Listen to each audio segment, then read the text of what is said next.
Caressa sent me this article from a website called blackindylive.com. And I don't want y'all to freak out at just the picture that you see on your screen. By the time I get through this thing, you're going to understand why you're seeing what you're seeing on your screen as of right now. And let me just say, it's been a while since I've talked about this academy. I don't think I've made a video about them in maybe almost 2 months, addressing the academy or somebody in it who has been an issue towards black people. Now I have to break that silence with this story right here. So we all know who that is on the right. That is Sean Reed. I did a video about him a couple weeks ago after he was killed by the police in Indianapolis. Now, here you have this group called Indy Pride, of course, as a part of the academy, who put out this statement that has rubbed a lot of black people, especially those in that area who are supporters of Sean Reed, the wrong way. I'm going to go ahead and read the article. I'm going to read the statement. Then I'm going to read a response that somebody gave, and then I'm going to give my take, because I actually have some words not only for the academy, but for black people as well.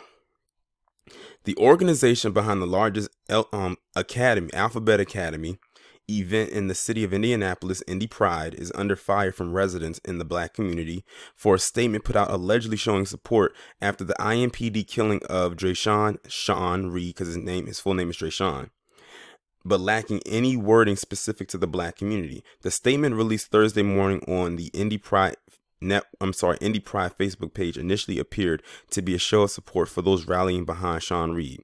Many critics, however, took note of what is perhaps problematic and intentionally non-inclusive wording in the absence of the word black, African American, and anything regarding racism from the entire passage. Now, what I'm about to read to you is the statement that Indy Pride gave. In the past week, many in our community have participated in nonviolent protests, but have been met with violence while lifting up marginalized voices. As an organization that serves as a community who has endured systematic oppression and attempts to be silenced throughout their history, Indy Pride supports any nonviolent protest aimed at furthering peace, equity, and accountability in our city.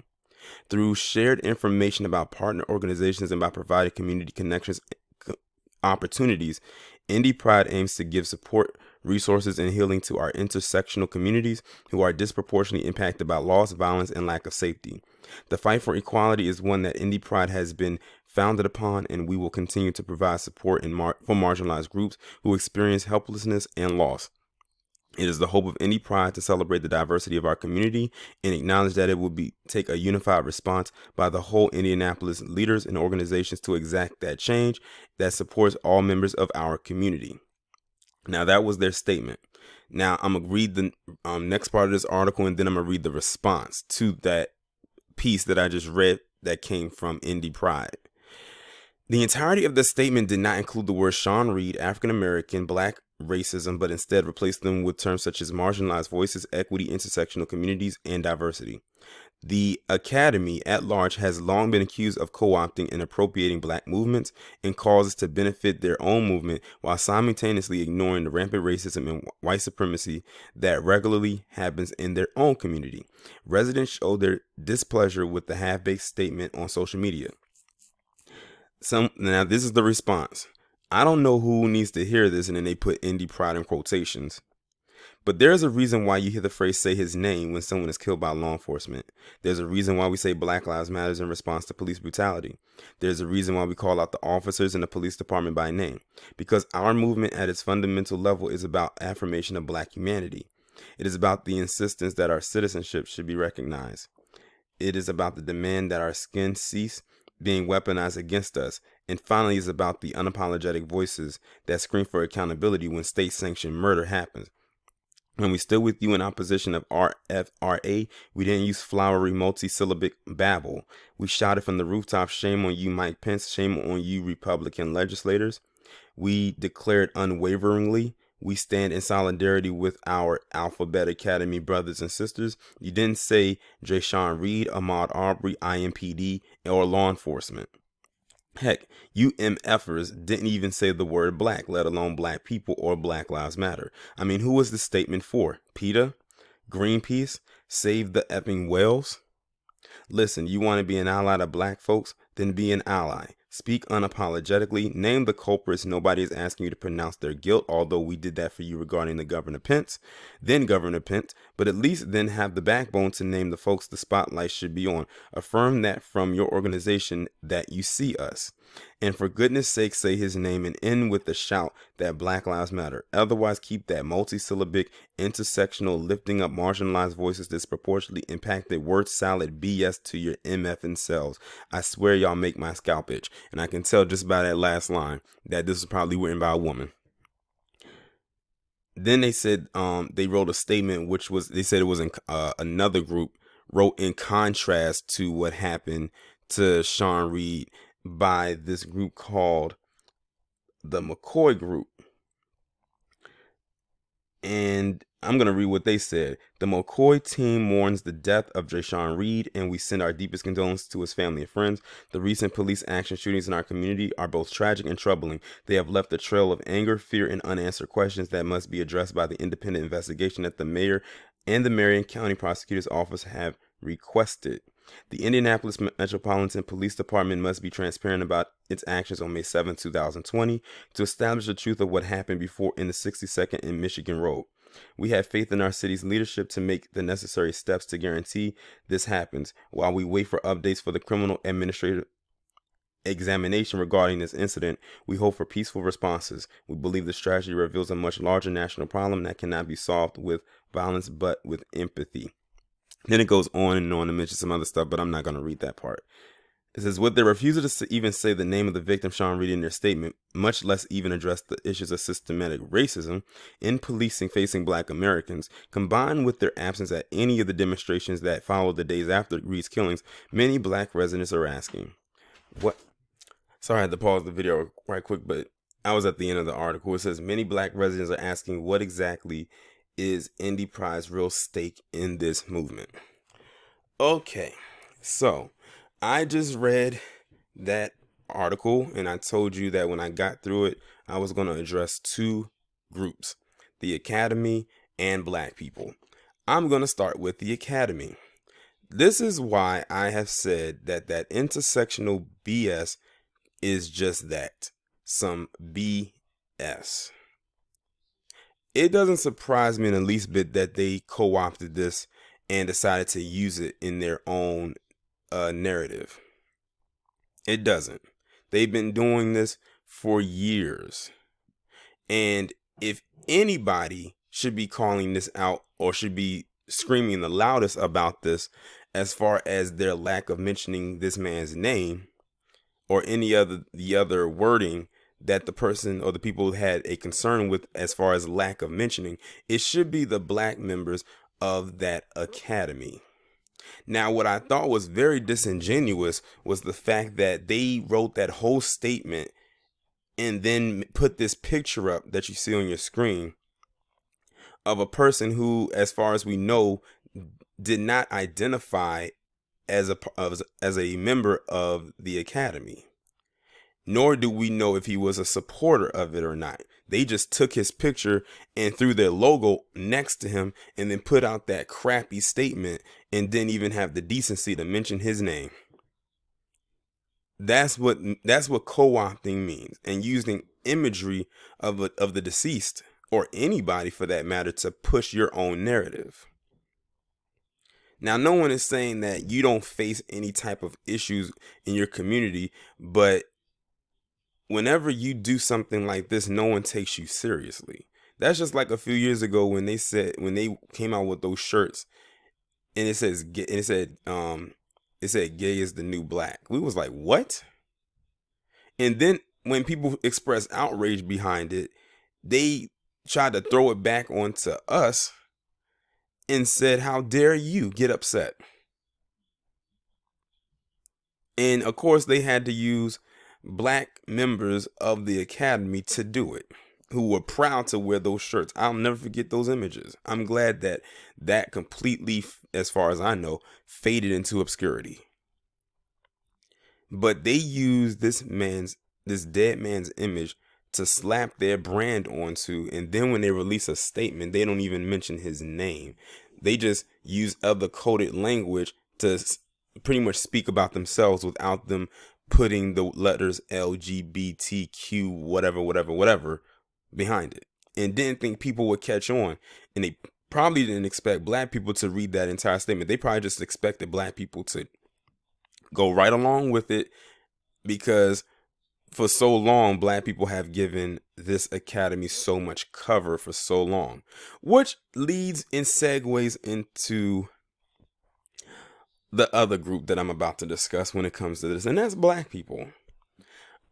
I have said in so many of my videos that, and many people have said this before, that we have no friends. We have no allies. All we have is each other.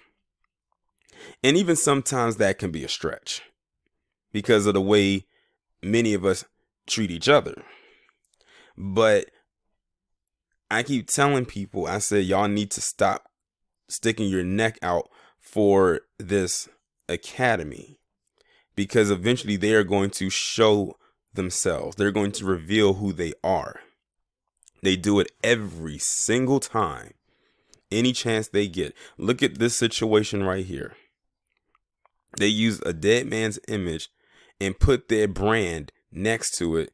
And like I said, in their part, he most likely wasn't even that academy, probably nor was an ally. That would be a difference if he was either or, but as far as we know, he wasn't. And that also is why I say again that intersectionality is BS. I hate that term. I really do. I hate it. That was like the second wave of integration. You had your first wave that came in the 60s.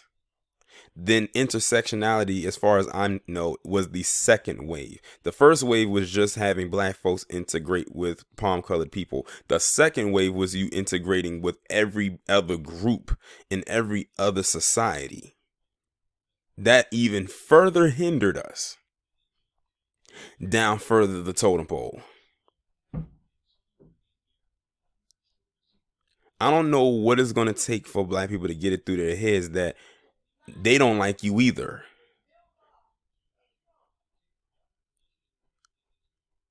If you don't believe me, to the black members of that academy, when y'all got approved to have same-sex marriage a few years ago, who were the ones that they constantly put the cameras in their faces? What did they look like? Because I remember watching news clips and not one time did I see any of you on the screen. It was many of them. But they needed your voice to push whatever it was that they were putting out there. But many of you were gladly accepting of it, because many of you wanted to be up under White Zaddy and Miss Ann, literally, figuratively, monetarily, physically, emotionally, mentally, spiritually. I kept telling people, and I keep telling people, we have no friends, especially not in that academy, especially when they're pulling moves like this. They have shown their hands on many occasions, and it's like I said, this is bigger than the Sean Reed situation and the stunt they just pulled. They've done this for years. Look at quote unquote Black Lives Matter. That was founded off of the death of, some people say Trayvon Martin, some say Mike Brown. It could be either or both. That's where it started.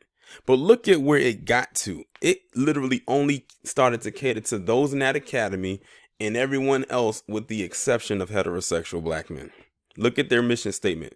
And the thing is, it got started off of that. And now they're essentially doing the same thing because they need the push. So they need the support that they need from black people is not genuine. It's very what's the word I'm looking for? Artificial. You can go out there and you can shout to the high heavens in support of them, but they're not going to do the same for you. You saw the person or heard that statement that I wrote, not that I wrote, that the person wrote, and how they said we went out there and supported you when Mike Pence was doing this, that, and the third, but you don't get it reciprocated. That's because they don't care about you. They only use you. And the saddest part about it is, to the black people who are out there screaming, you allow yourself to be used. Because many of you want to be seen amongst them as these perfect beings, and you don't want to be seen as this wave of, I guess you could say, negative energy. Too late, they already see you as that. But they can use you when at the drop of a dime, at the drop of a hat, if need be.